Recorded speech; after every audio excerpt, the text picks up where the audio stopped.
ఎన్నికల నేపథ్యంలో రాష్ట్ర ఎన్నికల ప్రధానాధికారి వికాస్ రాజు పోలింగ్ డేపై కీలక ప్రకటన చేశారు. ఐపీఎల్ మ్యాచ్లకు స్టేడియంలు హౌస్ఫుల్ ఉంటే పోలింగ్ స్టేషన్లు మాత్రం ఎందుకు అలా ఉండవని ఆయన ఓటర్లను ప్రశ్నించారు. రండి, ఐపీఎల్ మ్యాచ్లకు వెళ్ళినట్లే పోలింగ్కు కూడా గుంపులు గుంపులుగా రండి అని పిలుపునిచ్చారు. ఎండా ఉందని ఎలా వెళ్లాలని ఆగిపోకున్నట్టు ఓటర్లకు తెలిపారు. మీకు ఎలాంటి ఇబ్బందులు కలగకుండా పోలింగ్ కేంద్రాల వద్ద అన్ని ఏర్పాట్లు చేశామని తెలిపారు. That it is going to be summer, therefore we are going to make arrangements whatever possible, like shade, fans, mist fans, etc., chairs wherever possible, even in the queues, so that madhyamalo people can take some rest.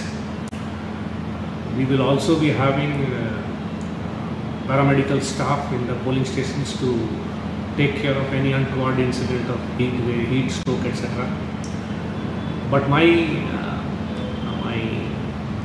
request to all the voters will be, we have 3,31 lakh voters in the state. To make the facility for them to vote, as I said earlier, 3 lakh of our own people will also be working in the same heat. So please do come and vote on 30th. It is, I am sure that all of us can rise to the occasion. All of us can make this